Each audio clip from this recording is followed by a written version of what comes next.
ఏందండి ఇది అని అర్థం కాదు. ఈ క్షుద్ర పూజలు ఏంది, కథ ఏంది, వ్యవహారం ఏంది? రాష్ట్రంలో ఎన్ని సమస్యలు ఉన్నాయి? రైతుల సమస్యలు ఉన్నాయి, స్కూళ్ళ సమస్యలు ఉన్నాయి, హాస్పిటళ్ళ సమస్యలు ఉన్నాయి, ప్రజల విద్యకు సంబంధించి, పిల్లల విద్యకు సంబంధించి, ప్రజల ఆరోగ్యానికి సంబంధించి, రైతులకు సంబంధించి, ఆయన అన్నింటికంటే ముఖ్యంగా నిరుద్యోగులకు సంబంధించిన సమస్యలు ఉన్నాయి.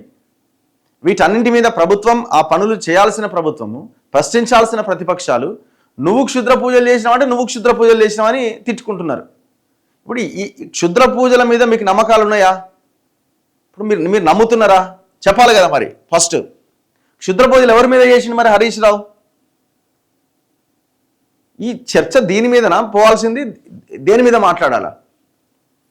ఇగో, రాష్ట్ర నాశనం కోసం హరీష్ రావు క్షుద్ర పూజలు. మార్చి 2వ తేదీన తిరుచి, జూన్ 1వ తేదీన శివమొగ్గ వెళ్ళొచ్చిందట. ఆ తేదీల్లో ఎక్కడున్నారో హరీష్ రావు చెప్పాలి. అప్పుడు ఆధారాలు బయట పెడతాం. టీపీసీసీ చీఫ్ మహేష్ కుమార్ గౌడ్ వ్యాఖ్యలు. మహేష్ గౌడ్ బేషరతుగా క్షమాపణ చెప్పాలి. లీగల్ నోటీస్ పంపిన హరీష్ రావు. క్షుద్ర పూజల వ్యవహారంలో హరీష్ రావు పైన విచారణ జరపాలి. ఓయూపీఎస్లో టీపీసీసీ నేత చెనగాని దయాకర్ కంప్లైంట్ చేసిందట.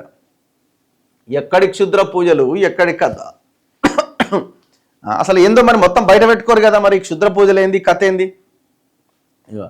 ఎవరైనా రాష్ట్రం బాగు కోసం దేవుళ్లకు పూజ చేస్తారు. కానీ బీఆర్ఎస్ నేత హరీష్ రావు మాత్రం రాష్ట్రం నాశనం కోరుతూ క్షుద్ర పూజలు చేయించాలని టీపీసీసీ అధ్యక్షుడు మహేష్ కుమార్ గౌడ్ సంచలన వ్యాఖ్యలు చేశారు.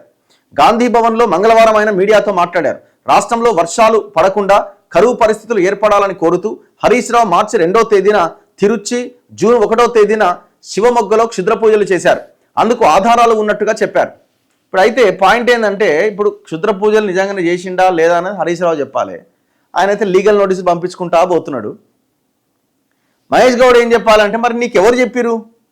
సరే క్షుద్ర పూజలు చేసిండు అనుకుందాం. మన క్షుద్ర పూజలు దేనికోసం చేసిండు ఎవరు చెప్పిరు మీకు? ఆ క్షుద్ర పూజలు చేసినా ఎవరు చేస్తారా? ఆయన పంతులు ఉంటాడా? మరి ఎవరు ఉంటాడా? అక్కడ కూర్చున్న ఆయన ఎవరు ఉంటారో మరి ఆయన చెప్పిండా మీకు ఫోన్ చేసి? లేకపోతే మీరేమైనా చూసిరా పక్కన సందులోకి వెళ్ళి? లేకపోతే మీరు కూడా పోయిర్రా అక్కడికి? మరి మీకెట్లా తెలిసింది?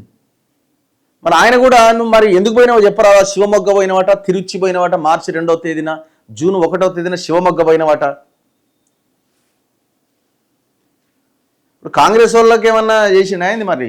నేను అందుకే మీరేమన్నా ఎగబడుతున్నారు ఆయన మీద. ఇప్పుడు ఏ కాలంలో 2026 సంవత్సరంలో ఉన్నాం. 2026లో క్షుద్ర పూజల గురించి చర్చ. 2026లో ఉన్న సమస్యల మీద మాట్లాడండి అయ్యా. ఈ పనికిమాలిన విషయాలు ఎందుకు? ప్రభుత్వంలో ఉన్న వాళ్ళు సమస్యల కోసం జనం మీరు ఏమన్నా పరిష్కరిస్తారేమో అని ఎదురు చూస్తున్నారు. వాటి మీద మాట్లాడండి. ఇప్పుడు ఆయన హరీష్ రావు కూడా 100 మాట్లాడతారండి. ఏముందండి అందులో? క్షుద్ర పూజలు అని గతంలో లేదా కేసీఆర్ పోయి లీగల్ నోటీస్ ఇచ్చిండా? కేసీఆర్ని ఏకంగా ఫామ్ హౌస్లో ఒక యువకుని బలిచ్చిందని కూడా మాట్లాడారు. ఆయన రెస్పాండ్ అయ్యిందా? ఎందుకు ఇంత రెస్పాండ్ అవుతున్నారు? గవర్నమెంట్ ఏమో ఇష్యూస్ను డైవర్ట్ చేయాలనుకుంటున్నది, మీరు గవర్నమెంట్ ట్రాప్లో పడిపోతున్నారు. సామా రామ్మోహన్ రెడ్డికి లీగల్ నోటీసు, అద్దంకి దయాకర్కి లీగల్ నోటీసు. ఏమవుతుంది దానివల్ల లీగల్ నోటీసుల వల్ల అయ్యేదేముంది? ఇష్యూస్ డైవర్ట్ అవుతాయి. అది ఎవరికి నష్టం అవుతుంది? అపోజిషన్ పార్టీకే నష్టం అవుతుంది. ప్రభుత్వానికి ఇట్లాంటివే కావాలా? గవర్నమెంట్కి ఇట్లాంటివి ఎన్ని వస్తే అంత మంచిగా ఉంటుంది వాళ్ళకి ప్రశాంతంగా. లేకపోతే మీరు ఇద్దరు కలిసి కూర్చొని డిస్కస్ చేసి ఇష్యూస్ని డైవర్ట్ చేద్దామని ప్లానా? అది ప్లాన్ అయి ఉంటుందేమో నేను అనుకోవడం. మీరు ఇద్దరు కలిసి కూర్చొని జనాలు అంతా ఏమో రోడ్ల మీదకి వస్తారు, ఇదంతా ఏంది, ఇది ఇష్యూస్ని మనం డైవర్ట్ చేసి పడేద్దాం అలాయ్ బలాయ్ అని చెప్పి ఇద్దరు కలిసి కూర్చొని క్షుద్ర పూజల మీద డిస్కషన్ పెట్టిరా? మీరు పనికిమాలిన చర్చ బంద్ చేయరు. రాష్ట్రం కోసం ఏమైనా మాట్లాడరు కనీసం. రాష్ట్రంలో వర్షాలు పడకుండా కరువు పరిస్థితులు ఏర్పడాలని కోరుతూ హరీష్ రావు మార్చి 2వ తేదీన తిరుచి, జూన్ 1వ తేదీన శివమొగ్గలో క్షుద్ర పూజలు చేశారు. అందుకు ఆధారాలు ఉన్నాయట. వరుస ఎన్నికల్లో ఓటమితో ప్రజలు తమ వైపు లేరని అర్థం చేసుకున్న హరీష్ రావు ఇలాంటి పూజలు చేస్తే లాభం కలుగుతుందని అనుకొని ఉంటాడు. ఎప్పుడూ సోషల్ మీడియాలో చురుగ్గా ఉండే హరీష్ ఆ ఆలయాలకు సంబంధించిన ఫోటోలు, వివరాలు ఎందుకు పంచుకోలేదు అని సందేహం వ్యక్తం చేశారు. ఆ తేదీల్లో ఎక్కడ ఉన్నాడో చెప్పాలి. అప్పుడు తాము ఆధారాలు బయట పెడతాం. హరీష్ రావు తన తప్పును ఒప్పుకొని ప్రజలకు క్షమాపణ చెప్పాలి. వాస్తవాలు బయటపడడంతోనే భయపడి ప్రభుత్వ whip Addanki Dayakar, media committee chairman Sama Rammohan రెడ్డికి లీగల్ నోటీసులు పంపిండు. బీఆర్ఎస్ ఆవిర్భావం నుంచి కేసీఆర్ ఆ పార్టీ నాయకులు అఘోరాలతో తాంత్రిక క్షుద్ర పూజలు చేయిస్తున్నారన్న ప్రచారం ఉన్నది. హరీష్ రావు క్షుద్ర పూజలు చూశాక అది నిజమే అన్న అనుమానం కలుగుతోంది.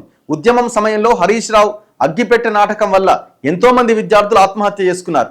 ఇది మహేష్ గౌడ్ అంటుండు. ఇప్పుడు ఈయనేమంటుండు, మహేష్ గౌడ్ క్షమాపణ చెప్పాలి. టీపీసీసీ అధ్యక్షుడు MLC Mahesh Kumar గౌడ్కు BRS శాసనసభాపక్ష ఉపనేత Harish Rao legal notice పంపిండట.